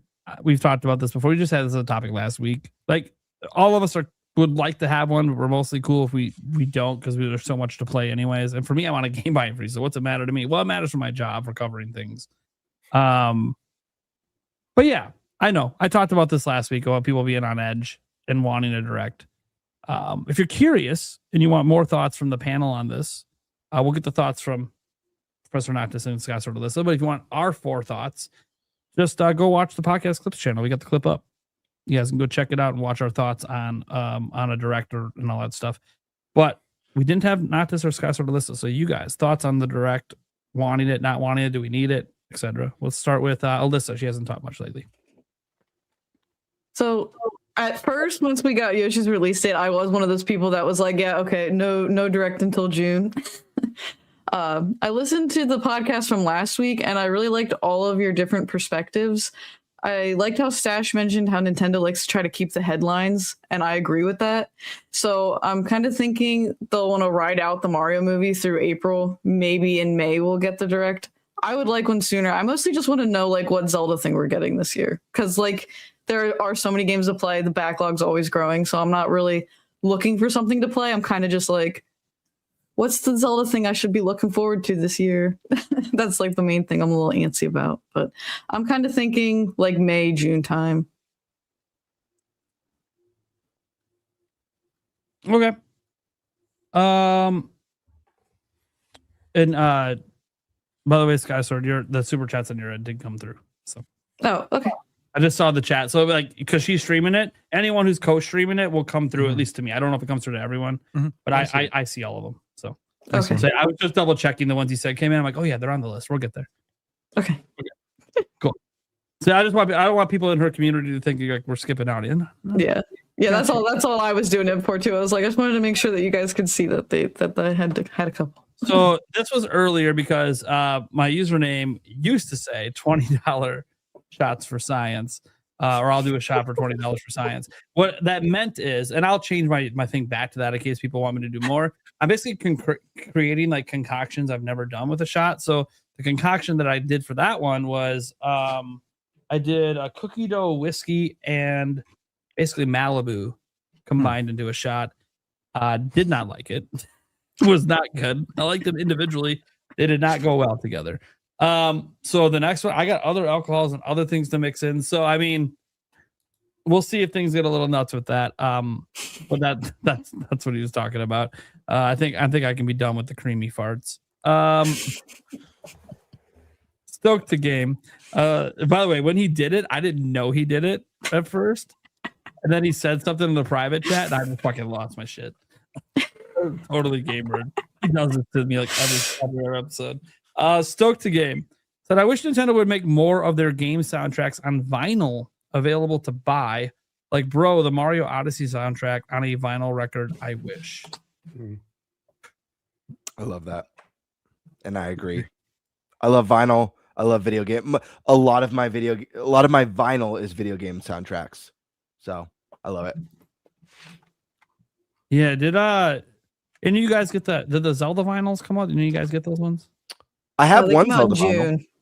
They come out in June? Okay. Yeah, I have them ordered. I so have one. Oh, I couldn't afford them at the time, but I know I want them.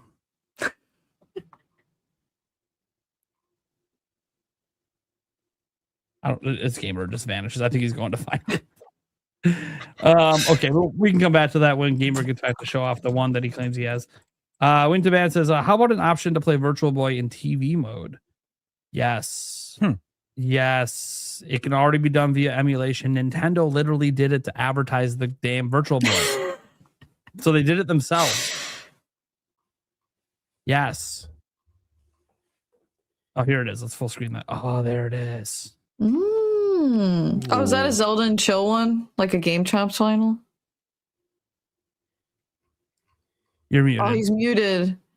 Yeah, he muted himself. I'll unmute him. I got you. It's all music from Ocarina of Time, fully orchestrated. Yeah, It's as I a said, full- I recognize that plays, and it has really beautiful. I love this stuff. So the first disc is like Kokiri Forest. Ooh. It's got Did they put any all art the on great the vinyl itself? No, but it's like this one's a beautiful like Oh, green and white. Yep. And then the other one is the Elden area with like Death Mountain, and the soundtrack is, I forget the name of this vinyl.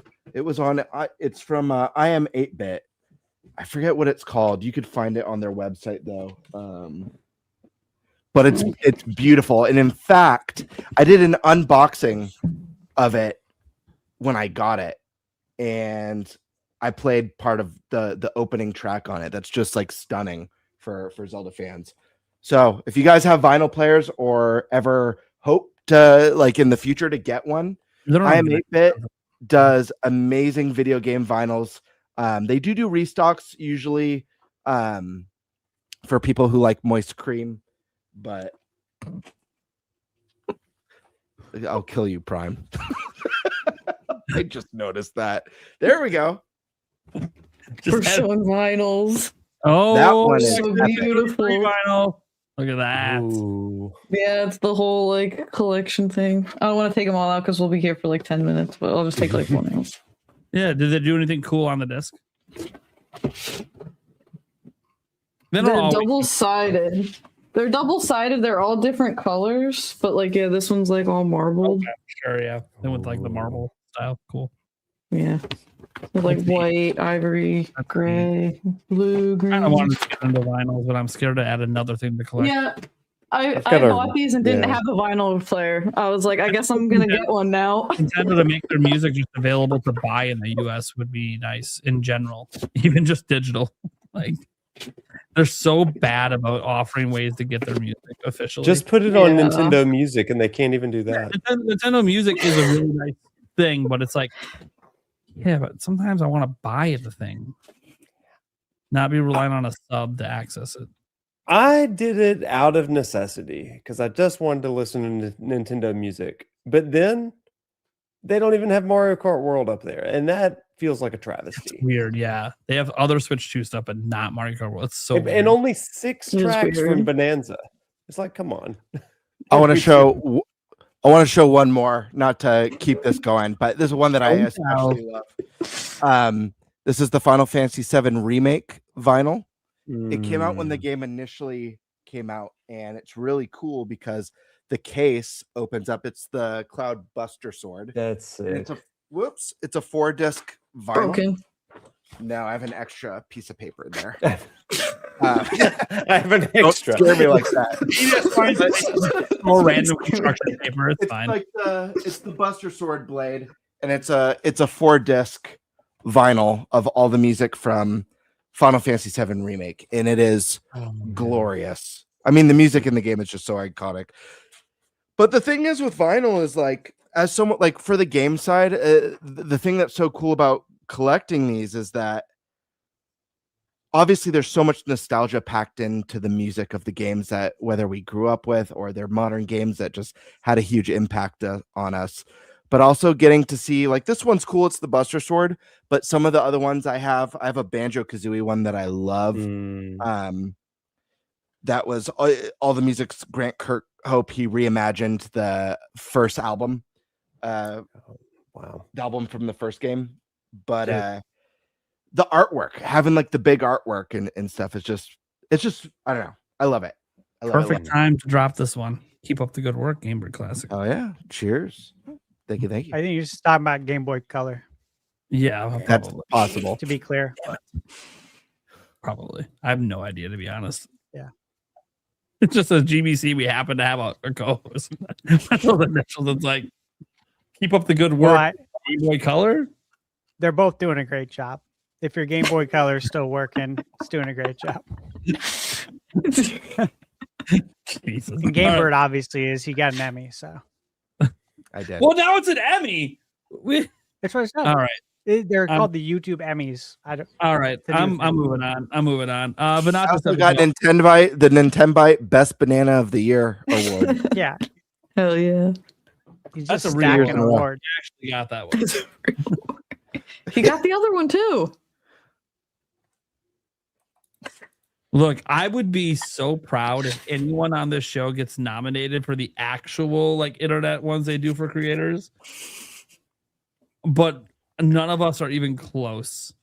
The show is not even close to even being considered. Right? We're so small compared to the people that they put in those awards. Tell that to this beautiful banana trophy. Yeah, that was that was a podcast award for our podcast, our own betting special. I bought the damn thing. I know what it was for.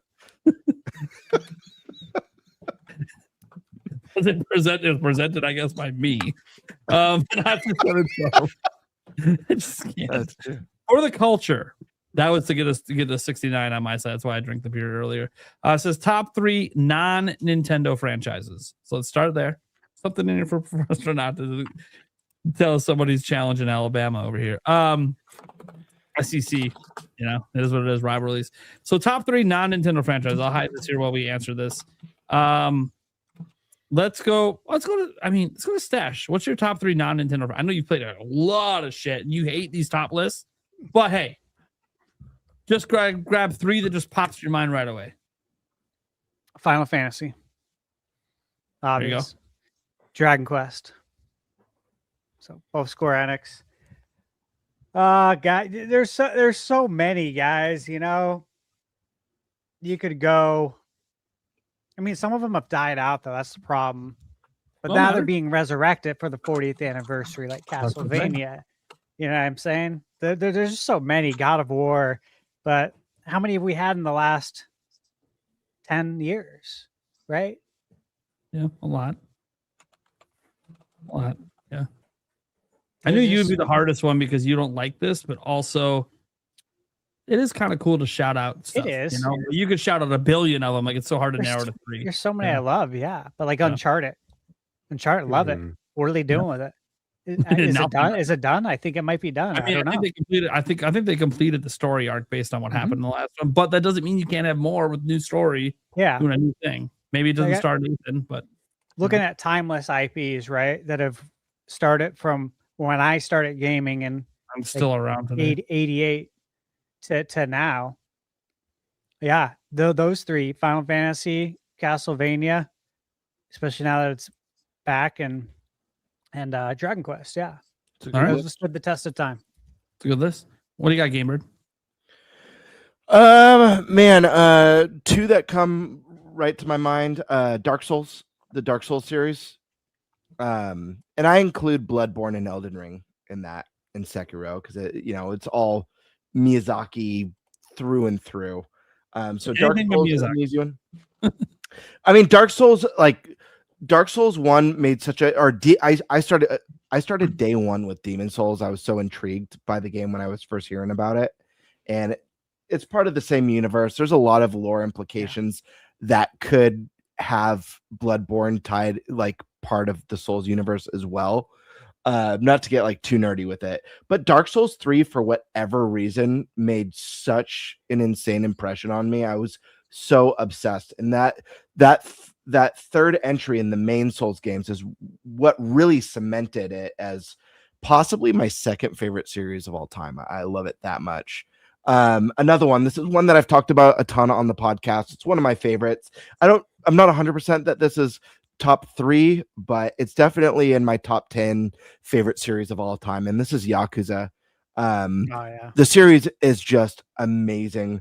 It's the unbelievable storytelling and character development and fun beat 'em up gameplay, and it's a series that's grown and evolved from a beat 'em up brawler to a turn-based RPG that has the most recent that has a Pokemon part of the game. Not actually Pokemon, but there's Pokemon mechanics, Animal Crossing, all the amazing stuff in there. So Yakuza, I'd put as number 2. And then 3, man, I'm wondering if I go with something more current. Or you know what? I'm going to pick one. It was one of my favorite series way back in the PS2 age.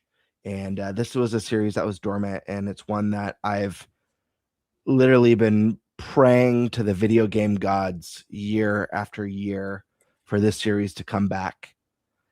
And last year, or not last year, the year before, or was it last year? I don't know. Either last year or the year before at the Game Awards, a dream came true for Onimusha. Onimusha was just such a special series for me. If you guys, it's funny seeing the trailer for the new one and they're like, oh, it's a new Souls-like. Like Onimusha was a samurai game that kind of has the soul, like you collect souls from the enemies you kill to level up your weapons and gear and earn new abilities and enhance your weapons to evolve them into new forms. But this is a game that existed on the PlayStation 2. It's one part Resident Evil with the horror mechanics and the puzzle solving, another part action action game with RPG mechanics, and it was just so wonderful and so much fun. And getting a new entry, I know they're deviating a lot from some of the staples of the series Inception, but I'm really excited for this one, so I feel good about those three. Eric. Yeah. I don't know if these really count as series, but Sonic and Pac-Man. Yeah, absolutely. Why would those be Yeah, series? There's I don't multiple games. Yeah. They're like two of the biggest franchises of all time. They're franchises versus series versus, Well, you said franchises, but yeah. Okay. And then I wish Halo. they asked us top 10 Halo. because this Yeah. feels wrong. Because Now that I'm like, I was thinking about it too. I'm like, I'd put Resident Evil on there for sure. Then there's What about some Mega day one, Man? too. Mega Man. But Yeah, the second obviously gravity- I thought about Sonic. Another There- question. 3. There's so many. Alyssa, give us 3. If I had more time to sit and think, and it is also really hard to narrow it down to 3, but I wrote down Tomb Raider, Clair Obscura. I know there's only one game, but I guarantee anything Sandfall makes is going to be gold to me. And Okami. I'm so stoked for the next one. Okami Anytime is it? Capcom. What? Go ahead. Oh no, finish your thought. I was just gonna say, anytime Capcom comes up, like anything's Capcom, I'm just like, please, let us see it. Let us see it. I was gonna say, Alyssa, is I told my buddy, because I go to the Game Awards every year with my friend. We've been going for maybe like the last 5 years, and every year I always tell him, and I used to say this like around some of the different directs and stuff. If we ever get a new Onimusha or a new Okami, that'll be the day. Like I'm gonna die like happily.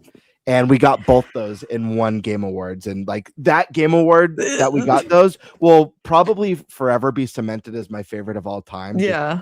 Those truly are. Like Capcom has so many great series under their belts, but those two games, and I'm even leaving out Beautiful Joe. That's another amazing series from the GameCube days that was just so special. But Okami and Onimusha are such a huge part of just, I know, my gaming life. And Okami, in my opinion, is honestly the best Zelda-like to this day. Because it's a Zelda-like, but it's also so new and unique that it doesn't feel like just a Zelda spinoff. Yeah. You know what I mean? It has enough of its own identity that makes it stand out so much. Anyways, I could talk just thinking about these other series that mean a lot. These are two that I just care so much about. But anyways. First, we're not just. Yeah, I mean, obviously, Final Fantasy for me. That one, ups and downs. Even the worst Final Fantasy is a good day for me. So that one, I would have to go with Uncharted. I get hyped So anytime an Uncharted comes out. So like from the first one all the way to the fourth, I just love them. So that is the thing that if there was an announcement, I would pop the most for. And then finally, Halo. Gosh, I love Halo. Mm-hmm. Those are even Infinite. I love them. Okay. For me, guys, it's Age of Empires, Ooh, I like that. Warcraft, Mm. the RTSs, and the MMO. All one franchise. How's that new expansion, by the way? It's pretty good so far. Pretty good. And we'll see. Apparently, the second half of leveling is better than the first half, and I just entered the second half of leveling, so we'll see what happens. I was thinking about dipping in. If I do, I'll hit you up to play, Nate. Yeah, I'm very I WoW literally- casual Yeah, or me WoW too. curious. I'm not sure. Yeah. I play it really casually. I could easily be level 90 if I wanted to be, but I'm playing Resident Evil and other stuff, so I'm only playing it, here and there. And then, and Yulia's been playing it a little bit. She wants to level all the way up though and not use her free character boost. So I'm like, all right, that's fine. You've never played, so that makes sense. Good luck. There's a lot to experience. Like, Have her play WoW Classic. yeah. No, she will quit that in a day. Dude, I'll never forget. Now, I know you have another series to mention, but I have to say this story before I lose it, Nate. I'll never forget when WoW was a brand new thing and jumping into that world and playing with my friends. I forget the name of the dungeon. It's an early level dungeon in the Barrens called like RFD or RFK, Razorfen Crawl or Razorfen Downs. But anyways, I was a mage at the time. That was the very first character I ever rolled in WoW. And I'll never forget, we wiped in this dungeon, and one of the randos in the group with my friends rage quit. But the last thing they wrote was, "This mage can't tank for shit," and rage quit. I'm like, I'm a mage. What are you talking about? And for anyone who doesn't play MMOs or probably don't know what I'm talking about, but if you understand, it was pretty funny. I was like baffled. There was like one thing back in the old school, like when you were an ice mage, you could summon like one thing that could tank for a very little bit, though. Right. It's a very but you don't tank a dungeon as a mage. You're not tanking a dungeon with that. That's a temporary hold it till the real tank's over kind of thing. And I think they were a paladin too. That's the funny part. Would put a tank. They can tank better than you could. Like, even this mage can't tank even with the fighting shit. spec, they could totally tank better than you. Anyway, wearing full plate armor, get mad at the cloth guy. Who the best he could do is kite him around, and then you'll be pissed because he's moving too much. Yeah, blinking. Blinking everywhere. I love mage. It's my second character I play as a mage, so I love it. Okay. My third franchise. Obviously, guys, I went 2 on PC. I told you guys, but I've been PC gaming a long time. Missed those Chosen Wars back in the day, an MSN Gaming Zone. Great with the OG Age of Empires. I'm still playing Age of Empires all the way up to 4, and there might be a 5th in development. The other franchise is The Witcher, which is ironic because I technically started playing it on PC because I don't even know if the first game ever came off of PC, but I've been playing it game 1, and then Witcher 2 had some drastic changes that people liked a lot more than the first game because the first game controlled very different. I would say the first game, it's not exactly like this, but it was a little bit more like Dragon Quest Origins, except just with one character and how it played. And some people were really turned off by that because that kind of gameplay people like when it's an Origins kind of game where you have multiple characters you're managing. But in this case, you're just managing one. It's not even a perfect way to describe it. A lot of people that love Witcher have never played the first one. Yeah. Because it's very different. And even at the time it came out, there weren't a lot of games like it. There are more games like it now, but and then Witcher 2, obviously started that transition into what it is now, with Witcher 3 completing the transition. Obviously being the biggest and most popular and one of the best DLCs ever. And I love the Witcher series. I'm super stoked for Witcher 4. I know it's going to be a little different because obviously we're not Geralt, but he's in the game. So he still exists in the world, which is good because he still exists in the world at the end of 3. So now we're obviously playing from a different character's perspective, and in the future. So I'm very, very curious on this one. And obviously, I actually enjoyed the Netflix series right up until the main actor quit. So, or whatever, he didn't like the creative. They're supposed to remake the first game too, which is super exciting. Yeah, I think so. Because a lot of people should play it. And Geralt was hideous in the first game, so there's a lot of amazing story in that first game people don't even know about because they didn't play it. And I guess I know it's a book series, right? And the funny thing is, I've never read the book series. I probably should pick it up just because of how much I love the whole lore and I love everything about it. And I know the guys, the Netflix show really veered away from some of the stuff, but which is the entire reason that Henry Cavill left, because he's like, he loves the source material. And they're like, you guys are going way too far away from that, so I'm out of here. But I like everything Witcher, just like I like everything Game of Thrones, but like there isn't really a Game of Thrones video game I necessarily enjoy. So, yeah. So that's mine. Now to get to the second part of this, Professor Noctis seems like a chill guy, but he dropped a retweet earlier. So respectfully, Tigerbait. He dropped a Roll Tide. A Roll Tide earlier. That's right. So respectfully, sorry. RT to be on the internet's always retweet. But I'd Roll Tide if you're an SEC person. So respectfully, Tigerbait coax Tigers. I don't even know if I said that correctly. I'm not an SEC. No, it's guy. a go because they spelled dumb in LSU. So it's just the way it is. Sorry. Thanks for preparing Saban for us. Though. The Big Ten between our teams too. So we had a wonderful era of Nick Saban after he kind of learned how to play football at LSU. After you learned how to play. Oh, Nick Saban, man. I mean, look, he's one of the coaching, so Lots of love for our LSU Tigers. We're all in, pain now in the SEC in the years of NIL. So, Demonic Brawler. I think instead of handheld boosts for Switch 2 games, they should just update the dock to allow VRR to work on supported TVs. Okay, look, we all want VRR, right? Like, I don't think any of us don't want it. Even though a lot of TVs don't support it, there are some that do, and most monitors support it. We all want it. And there's a lot of modern TVs that are starting to support it too, because it's a pretty common feature on all game consoles. But man, I don't think it needs to be an either or. It should just be both. And it sucks because Nintendo originally advertised Switch 2 as having VRR in dot mode. So to me, I think it's like they are probably working on it. And whatever the issue is, and we've talked about whether it has to do with the version of HDMI they're using, which technically can still support VRR. So, but like there's caveats with that. And if they can find a workaround for it, like we don't really know what the true reason is because Nintendo has never answered the question about it. But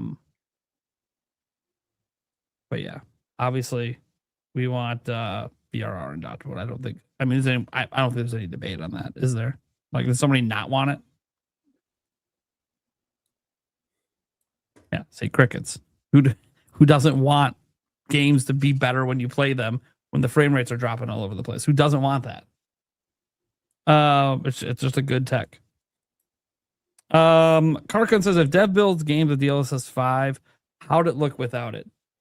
Most people would probably play without it because not everyone has an NVIDIA GPU. And consoles don't, besides Nintendo. I mean, it looked like how they look now, I would assume, right?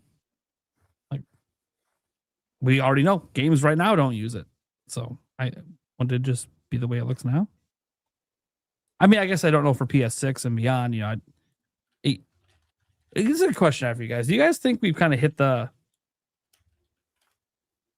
not the uncanny valley, but just the point where graphics really aren't that big a deal anymore? Like we're at a point where it's just good. And no matter what happens in the future, it's like not going to be like a jump over anything we have today that's significant. Yeah, I think we hit that last gen. Yep, me too. PlayStation 4, we hit it. We're already trending there for a long time. Yeah, that's why like everyone gets so worked up about like power and graphics, and it's like the most the most pointless thing to debate with video games because it matters less than any other aspect of gaming. Yeah, like, this 10x zoom on their face bullshit. Bro, I don't care. I hate that shit so much. I don't care. I have to zoom in play because the game. the hair's a little frayed here. I'm like, dude, do you play the game that way too? Yeah, I'll play the game with a magnifying glass. What the hell's wrong with you? Why are people watching? Unless you need trifocals because you can't see. Yeah, these are some of the things so that I'm mystified by. I never understood the zoom in. Like, I get it if you're like Digital Foundry and it's your job and you're doing tech comparisons. I get. That's different. They're not trying to judge the game if it's good or not. They're trying to tell you from a tech perspective what the differences are. There's people showing up to dinner. You got to feed them. You know, that's the thing is people want it. So I get want it. But what I don't why they want it, I don't get. Yeah. Well, if you're a multi-platform owner, I get it from a small perspective of just wanting the best version. Fine. But sure. But you should outside of that. I mean, I will say this. I say this that, who zooms in like that? And I know like Stash uses a projector. I don't know, maybe one of those people that has a 119-inch TV. And you can actually tell because it is just that big for you. Because that's how fucking big your screen is. Okay. I guess. But that's not a majority of consumers. And let's just be honest. The people shit talking on it, they aren't that person. We know that. Just put it this way. If PlayStation 6, if the visual performance in PlayStation 6 is barely noticeable compared to PlayStation 5, I wouldn't be fazed by that at all. Like, it would not affect my would have zero effect on my excitement or hype for the console, or whether or not I want to purchase it or not. Sure. There's And so much, and go ahead. No, go on. I was just gonna say, like, I talk about stuff, when we're talking about this AI stuff and how it affects, in that video, what we saw, like me talking about like using AI to make NPCs smarter and more immersed in your actions and what's happening in the story and the world. To me, that's so much more exciting than, oh, I can see Mario's pores now. Because after the mysticism of that reveal of seeing Mario's nose hairs for the first time in a Mario game, after the 5-minute mysticism of that, when I'm 20 hours into the game, I'm not thinking about his nose hairs at all. No. I actually forgot about that. Oh yeah, he's got nose hairs in this. Until now. Yeah. So it's like a mustache. What? I think like graphics are really cool for the sake of like a tech demo purpose, but in the age where like we've reached the point that we've reached, games look amazing. Like, who has an issue with the way PlayStation 5 games look, or PC games look? They look phenomenal. Why do we need better? The only thing I want, and I'm tired and so tired of companies just being like, oh, we just need more powerful hardware. Dude, we've been through this over and over and over again. Start prioritizing game performance over your visuals, please. 100%. I'm so tired of chasing the high end and then it's all 30 FPS with drops. Or prioritizing releasing finished games instead of. Well, I mean, that's a whole other. That's right? a whole.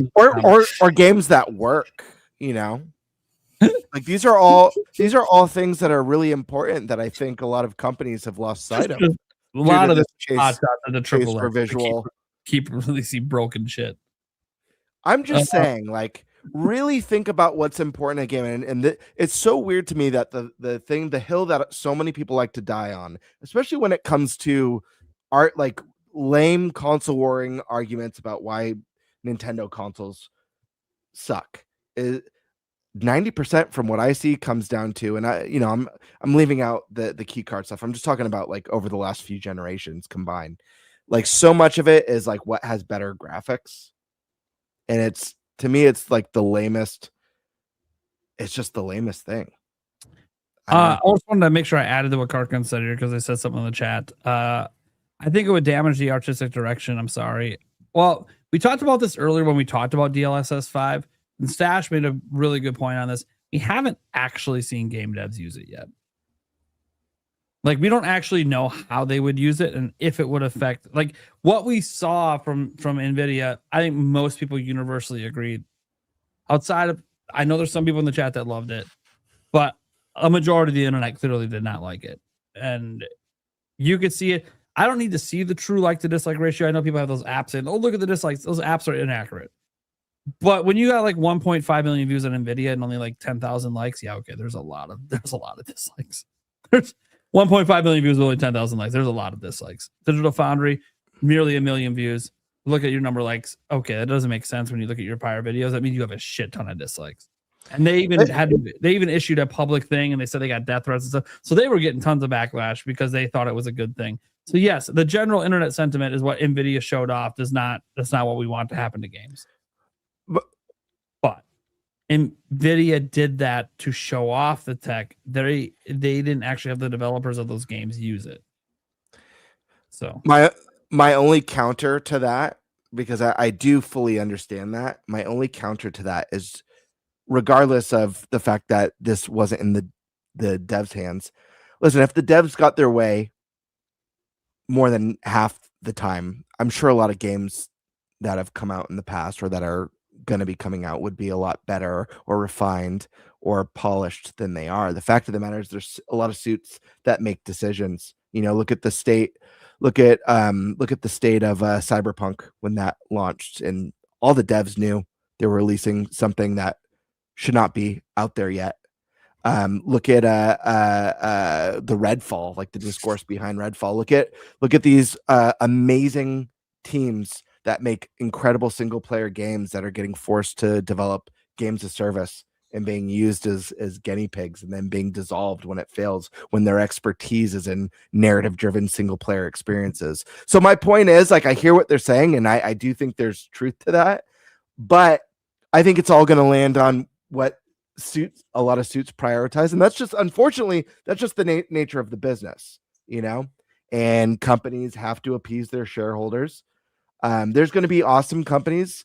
There's a lot of things that I know Nintendo shareholders wanted them to go full mobile in the dark days of Wii U. And thank God Nintendo was like, screw you. We're a video game company, and we're going to do what we love and we're proud. Sorry, Nate. I always when people slander any platform people play games on. I'm just saying, like, shareholders would have loved for them to just abandon the console market and put all their incredible IP in the mobile gaming space. So, and indies, that's another amazing thing. Indie is an area of gaming where there's, so much unique creativity. Games have unique identities. They're trying new ideas, new art styles, new ways to tell a story. So there is a lot of hope in the industry, but I'm just saying a lot of this stuff, it's like, at the end of the day, whether or not the devs can do something really special or amazing with it, at the end of the day, won't fully matter with some of these huge companies when suits are kind of making the calls. You know what I mean? And don't be surprised if we start seeing like, oh, we can mitigate the risk by developing games of service using AI. And then we could really chase lightning in a bottle for the next 10 years. We could finally, hopefully, maybe create that Fortnite killer.